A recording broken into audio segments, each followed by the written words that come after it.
Ya Nabi salam alaika, ya Rasul salam alaika, ya Habib salam alaika, salawatullah ala.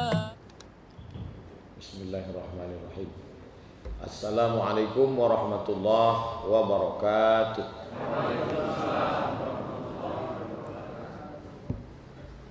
Alhamdulillah wassalatu wassalamu ala Rasulillah wa ala alihi wa sahbihi wa man tabi'ahu wa mawalah.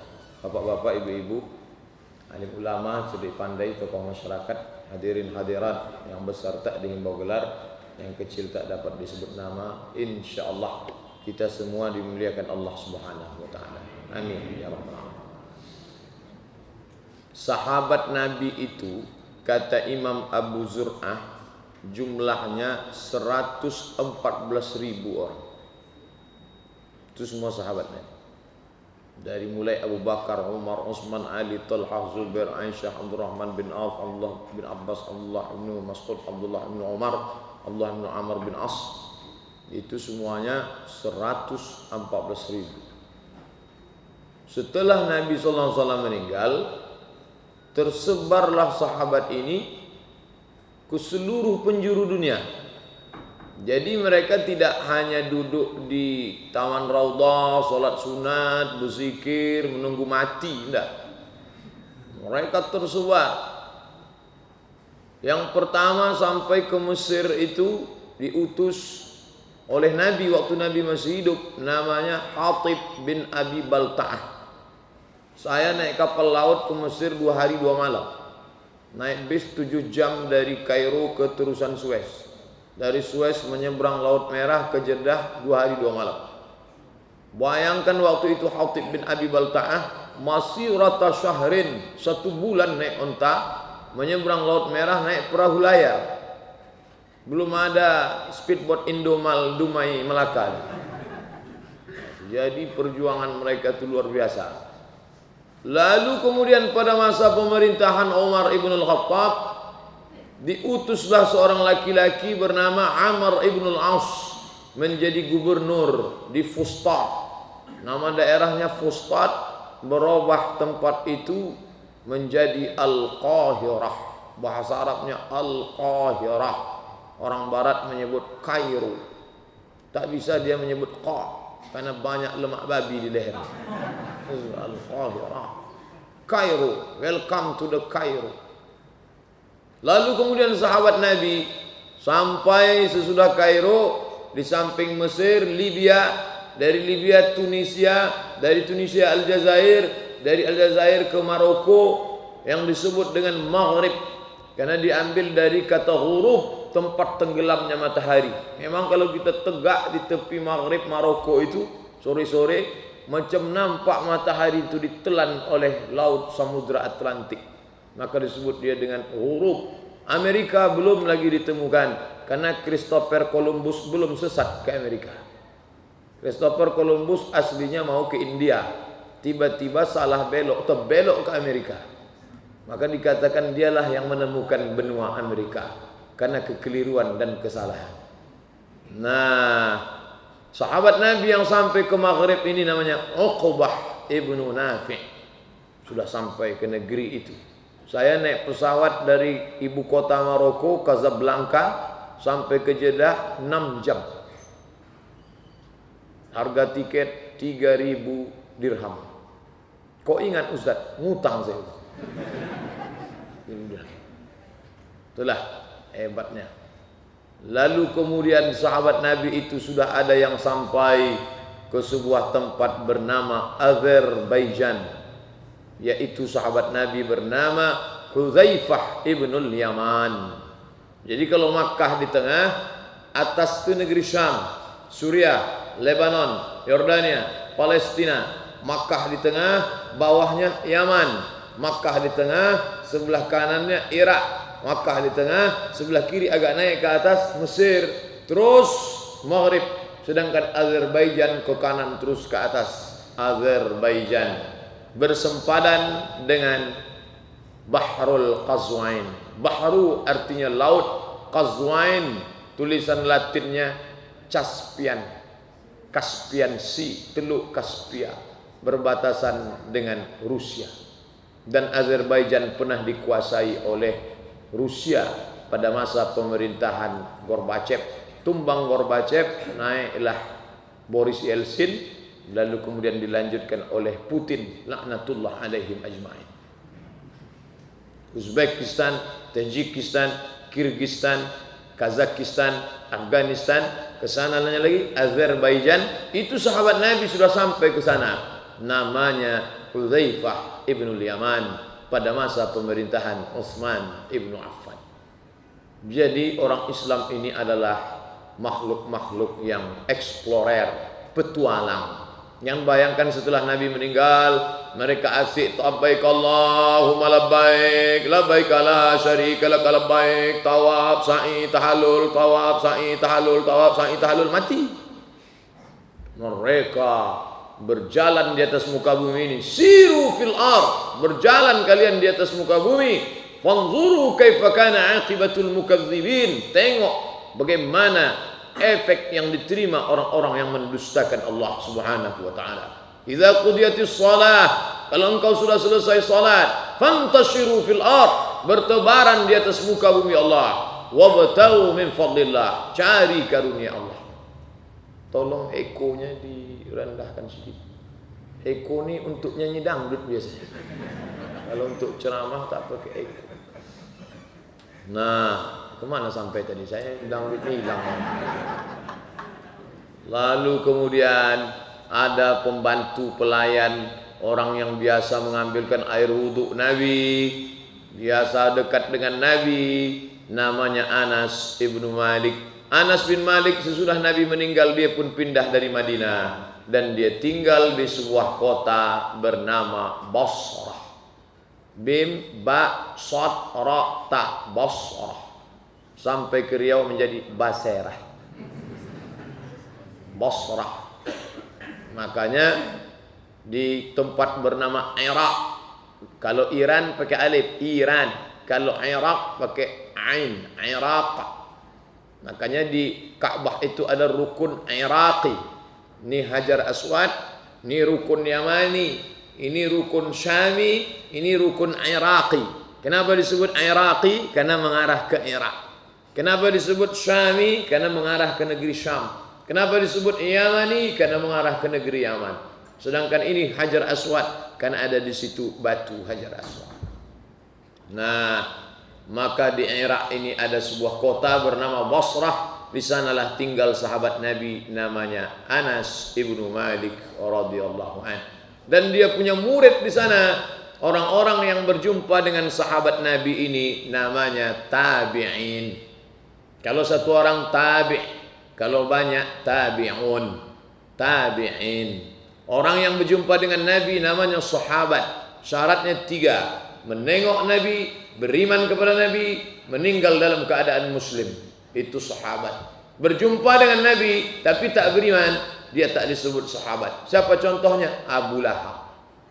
Abu Lahab menengok Nabi, mengejek Nabi, mengancam Nabi, dia tak disebut sahabat. Sahabat syaratnya 3. Berjumpa dengan Nabi, beriman dengan Nabi, meninggal dalam keadaan beriman. Man laqiyan Nabiy sallallahu alaihi wasallam wa amana bihi wa mata 'ala al-Islam. Begitu kata ulama. Maka kalau cukup 3 syarat, dia disebut dengan sahabat menurut ilmu hadis. Jadi waktu saya sebut di lokal mahasiswa sekalian, jadi Aisyah itu adalah salah seorang sahabat Nabi, kata mahasiswa. Saya enggak setuju Bapak bilang Aisyah itu sahabat. Itu kan istrinya Pak Ustaz. Kita sedang belajar ilmu hadis. Orang yang berjumpa dengan Nabi, beriman dengan Nabi, meninggal dalam keadaan muslim, itu disebut sahabat. Abu Bakar itu sahabat Nabi, mertuanya Pak Ustaz. Lain kata kita, lain kata dia. Nah, adapun orang yang hidup di zaman Nabi, beriman dengan Nabi, tapi tak berjumpa dengan Nabi, tak disebut dengan sahabat. Siapa contohnya? Uwais Al-Qarni. Hidup di zaman Nabi, tapi tak pernah melihat Nabi. Tapi Nabi kenal dengan dia. Kata Nabi, nanti kalau datang seorang laki-laki kemari, mintakan ampun kepada Allah melalui mulut dia. Siapa dia ya Rasulullah? Tengok saja nanti. Setelah Nabi meninggal, dia pun datang. Wais Al-Qarni. Namanya tak masuk dalam kelompok sahabat karena dia tak pernah menengok Nabi sallallahu alaihi wasallam. Tapi doa dia dikabulkan Allah. Dia tak bisa datang, ikut perang tak bisa, ikut melayani Nabi tak bisa, karena dia sibuk mengurus emaknya. Jadi kalau ada jamaah tak ikut pengajian, tenang, dia sedang mengurus emaknya di rumah. Kita husnuzan, tak boleh suuzan. Nah, lalu kemudian di antara sahabat ini pula ada yang mengajar, ada yang ahli ibadah. Anas bin Malik banyak punya murid di Basrah, Irak itu. Salah satu muridnya bernama Al-Imam Al-Hasan Al-Basri. Al-Basri artinya orang Basrah. Al-Kufi orang Kufah. Al-Yamani orang Yaman. Al-Iraqi orang Irak. Al-Syami orang Syam. Al-Misri orang Mesir. Al-Kampari orang Kampar. Kan ada penulis di koran itu Al-Kampar. Jadi ujung nama itu menunjukkan dia datang dari mana. Ada seorang ulama besar menulis kitab, judul kitabnya Sayrus Salikin. Sayrus Salikin. Nama penulisnya Syekh Abdul Samad Al-Falembani, orang Palembang. Ada ulama besar, nama kitabnya Marah Labid fi Kashfi Ma'anil Quranil Majid, tafsir. Namanya Syekh Nawawi Al-Bantani, Banten. Ada lagi ulama namanya Syekh Ahmad Khatib Al-Minkabawi, Minangkabau. Ada lagi ulama namanya Syekh Yusuf Al-Maqassari, Makassar. Ada lagi ulama namanya Syekh Abdul Qadir Al-Mandili, Mandailing Natal. Punya halaqah di Masjidil Haram. Pokoknya orang-orang kita itu dulu luar biasa. Nah, di antara ulama itu bernama Al-Imam Al-Hasan Al-Basri. Saking kan masyhurnya dia, bisa dihitung berapa orang di Pekanbaru nih banyaknya nama. Nama bapak itu siapa? Hasan Basri. Menteri dulu pernah, Hasan Basri Durin. Ketua Majelis Ulama Indonesia, Kiai Haji Hasan Basri dari Kalimantan. Kawan saya di sini, Pak Hasan Basri. Sampai saking banyaknya, Hasan Basri mana? Hasan Basri Gapuk. Basri mana? Hasan Basri Panjang. Saking banyaknya nama Hasan Basri. Al-Hasan Al-Basri, dia adalah salah seorang ulama tapi bukan sahabat Nabi, dari kalangan tabi'in, dan beliau ini terkenal sebagai orang yang zuhud. Kira-kira terjemah yang cocok untuk kata zuhud itu apa Pak Ustaz? Ada orang mengatakan zuhud itu meninggalkan dunia. Tak betul. Ada orang mengatakan zuhud itu bawaannya mau mati saja. Tak betul. Ada seorang duduk di tepi pasar, tak mau menengok orang banyak, nunduk aja, pakaiannya sobek koyak. Aisyah bertanya, "Man hadha? Who is this?" Siapa? Iki sapa? Kata mereka menjawab, "Huwa azhadun nas." Dia orang yang paling zuhud di antara kami. Kata Aisyah, bukan itu orang zuhud. Zuhud itu bukan orang yang tak mau berpakaian bagus. Zuhud itu bukan orang yang menunduk bawaannya mau mati saja. Zuhud itu siapa?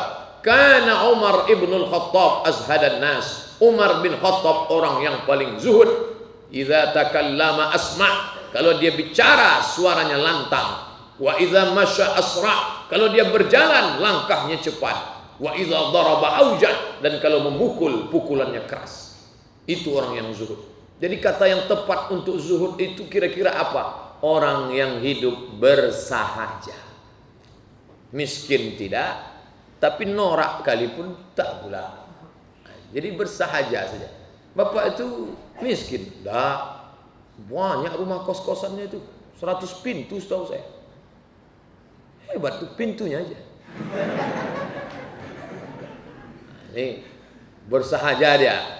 Perempuan gitu juga, tak pala ditunjukkan yang sampai cincin 3. Wah, gini saja berjalan. Biasa aja, low profile, macam Nabi SAW. Begitulah. Lalu orang bertanyalah kepada Al-Imam Al-Hasan Al-Basri tadi, apa rahasia engkau hidup zuhud ini? Kata Hasan Al-Basri. 4. Saya sebetulnya mau mencari judul malam ini yang coblos Anis. Cuman dapat judulnya 4. Ini bahaya kalau 4. Banyak ibu-ibu yang marah. Masna wa sulasa wa ruba. Kata Al-Imam Hasan Al-Basri, rahasia zuhudku ini ada 4. Yang pertama, apa dia? Alimtu annal amala la ya'malu bihi ghairi fastaghaltu bihi. Itu yang pertama. Aku tahu bahwa amalku tak mungkin dilaksanakan orang lain, maka aku pun sibuk beramal. Kenapa engkau orangnya zuhud sampai meninggalkan sebagian pekerjaan duniawi yang tak penting, asik beramal saja? Wahai Al-Hasan Al-Basri, ada 4 rahasianya. Sirru zuhdi, rahasia zuhudku adalah yang pertama, alimtu annal amala la ya'malu bihi ghairi fastaghaltu bihi. Aku tahu amalku ini tak mungkin dilaksanakan orang, maka aku pun sibuk beramal. Contohnya mana? Bapak Ibu malam ini. Takkan mungkin orang lain datang pengajian, lalu catatannya ditransfer ke ibu. Ibu tak ikut malam nih. Aku sebenarnya mau ikut. Udah lama Ustaz Somad tak datang ke Al-Jihad nih. Tapi gimana lah, ini sinetron nih malam nih, ini pula puncaknya. Inilah. Entilah pergi rekamannya saya bawakan nanti ya. Tak bisa. Makanya kata Imam Al-Hasan Al-Basri, alimtu, aku tahu, annal amala, amal itu la ya'malu bihi ghairi, tak bisa diamalkan orang lain, maka akulah yang sibuk beramal. Makanya tidur cepat. Kenapa tidur cepat? Biar mudah bangun nanti malam. Jangan banyak makan, karena kalau banyak makan, kata pepatah Melayu, kalau tegang urat perut, kendur urat mata. Itu sudah tak terelakkan lagi. Makanya Nabi makan sikit, kita enggak, sikit-sikit makan. Sikit-sikit makan.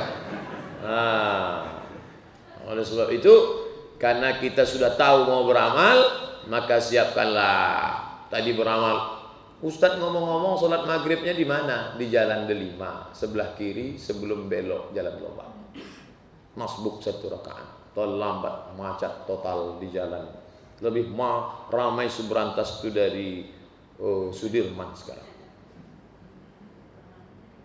Allahu Akbar, salat berjamaah, itu amal badan. Assalamualaikum warahmatullahi, assalamualaikum warahmatullahi, subhanallah, subhanallah, subhanallah, itu amal badan. Alhamdulillah rabbil alamin, arrahmanir rahim, Rabbana ighfir lana dzunubana wa liwalidayna, menetes air mata, itu amal badan. Selesai itu pulang ke rumah melangkah kaki, amal badan. Bekerja tadi dari pagi, jam 8 masuk kantor, terima kasih. Pulang jam 4, terima kasih. Itu amal badan. Habis itu pulang ke rumah, amal badan. Ibu pula mengurus keluarga, anak-anak, semua suami, amal badan. Berapa amal nih Pak Ustaz? Pertama amal badan, yang kedua amal harta. Berikutnya marilah kita saksikan santunan anak yatim oleh istri bapak pulan ibu ketua Dharma Wanita. Serahkan amplop, sapu kepala. Serahkan amplop, sapu kepala. Serahkan amplop, sapu kepala. Dulu itu aja, sekarang enggak. Serahkan amplop, sapu kepala, foto.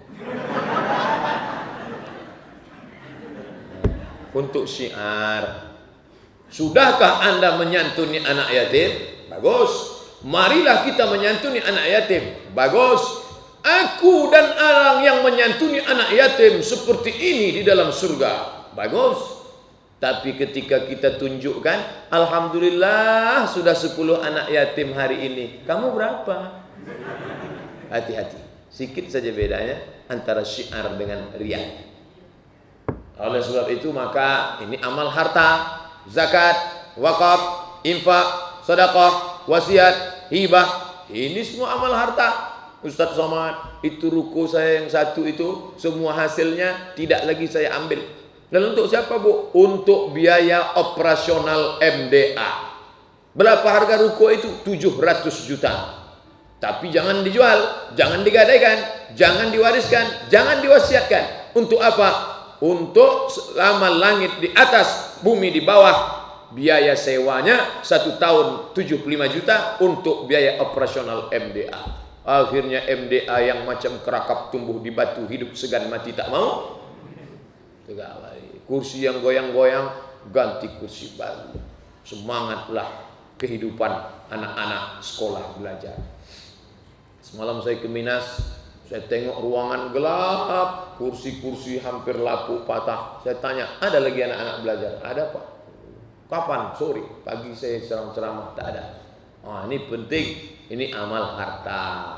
Berapa banyak orang-orang kita susah. Kemarin heboh Riau ini dengan anak-anak panti yang tak terurus, berulat, malu kita ditonton orang se-Indonesia. Berapa banyak orang kaya di Riau ini? Kemana duitnya? Kenapa tak ada yang peduli? Ustaz ceramah, Ustaz kok enggak nengok? Saya pun tak tahu. Masih pergi ke tempat yang jauh, talang mama, talang perigi, suku Akit, suku Sokok. Rupanya di dekat kita ada. Ini penting, itulah perlunya kita tahu, tengok kiri, tengok kanan. 40 rumah ke depan, 40 ke belakang, 40 ke kanan, 40 ke kiri. Gimana? Aman, terkendali. Oke, baru ring 2. Itu ring 1. Pakai ring-ring.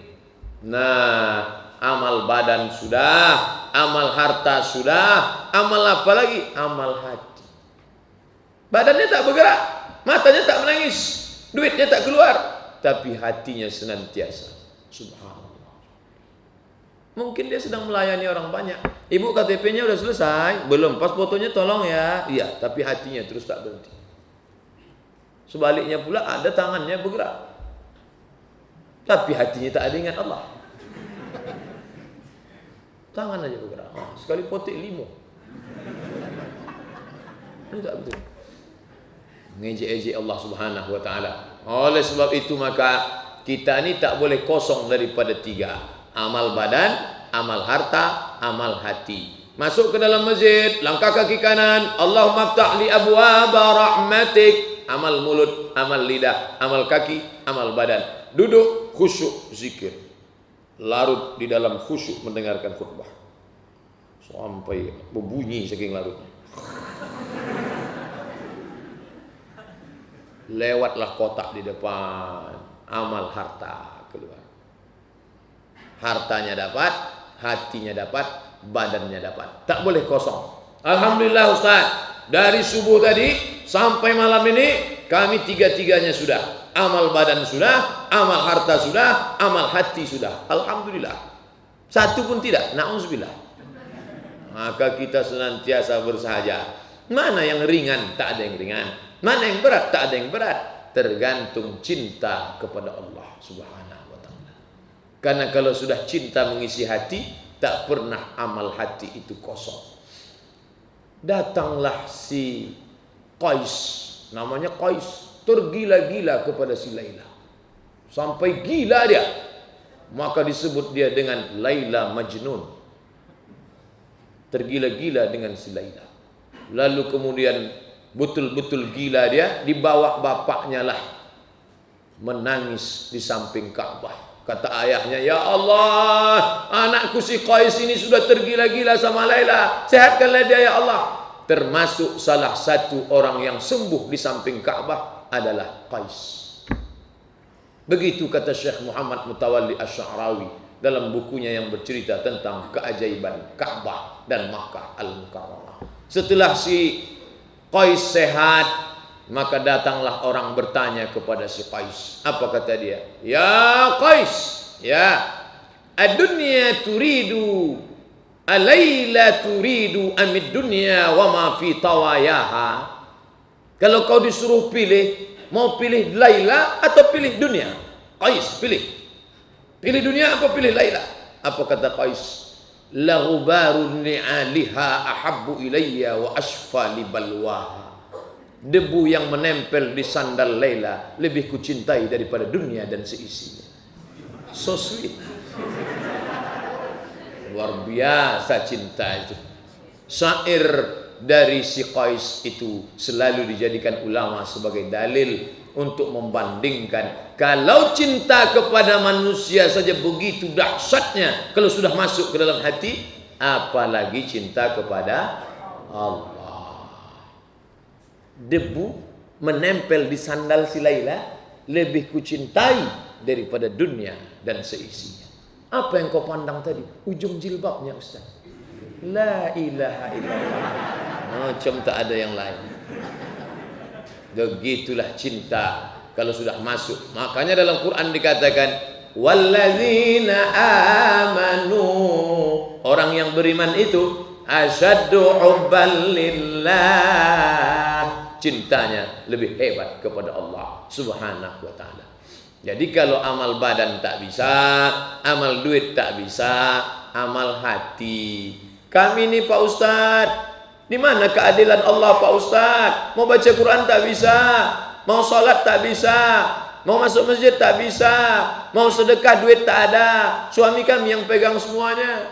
Gimana Pak Ustadz? Hati tak boleh kosong daripada zikir kepada Allah. La ilaha illallah, la ilaha illallah, la ilaha illallah, la ilaha illallah. Mulut boleh diam, tapi hati sambil masak, sambil buat teh manis, sambil buat. Suaminya nanya, gimana kabar anak-anak kita Adinda? La ilaha illallah. Loh, ente kok zikir terus? Kata Ustaz Somad, setiap kita berzikir maka sama dengan nilai orang yang bersedekah. Abang ya lah bisa bersedekah banyak duit, aku tak ada.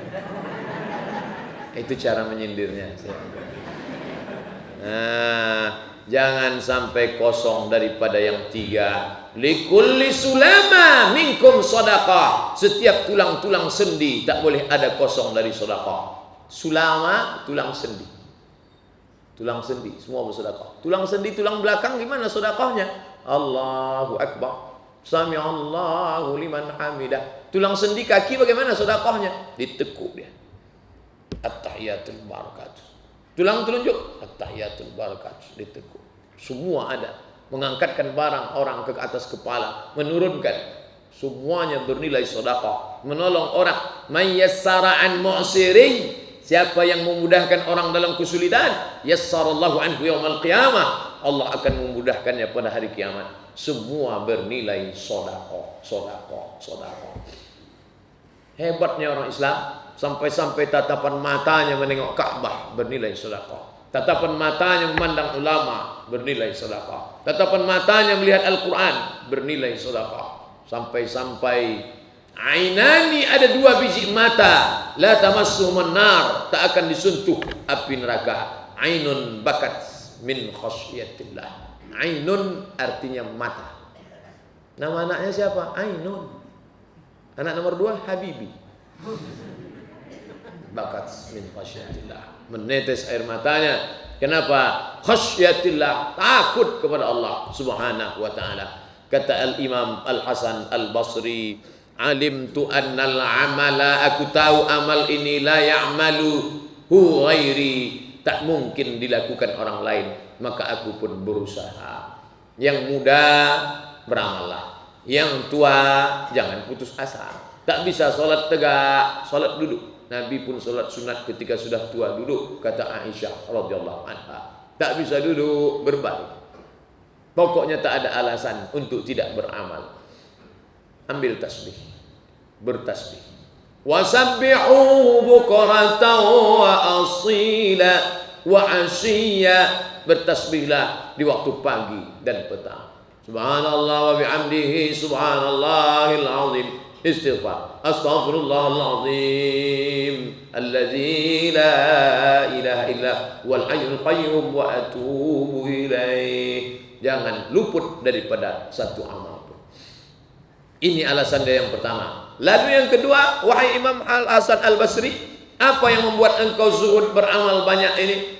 Yang kedua, kata Al-Imam Al-Hasan Al-Basri, alimtu anna rizqi la yadhhabu ila ghairi fatma'anna qalbi. Aku tahu rezekiku tak akan pindah ke orang lain, maka hatiku pun tenang. Salah satu yang menyebabkan orang tidak jadi beramal karena terlalu sibuk mencari rezeki. Makanya supaya bapak itu tak sibuk cari rezeki, istrinya pandai, dibuatnya nama anaknya rezeki. Abang mau kemana? Mau cari rezeki. Tak usah jauh-jauh bang. Ini dia.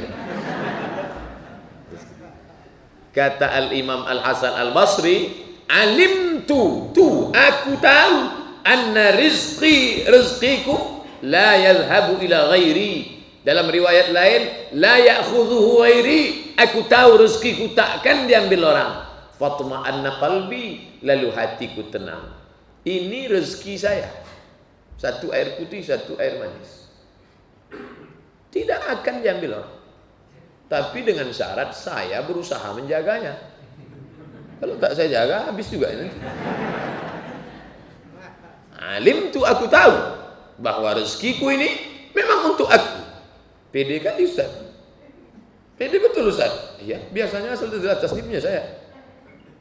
La ya'khudhuhu ghairi, maka tidak mungkin ada orang yang mengambil.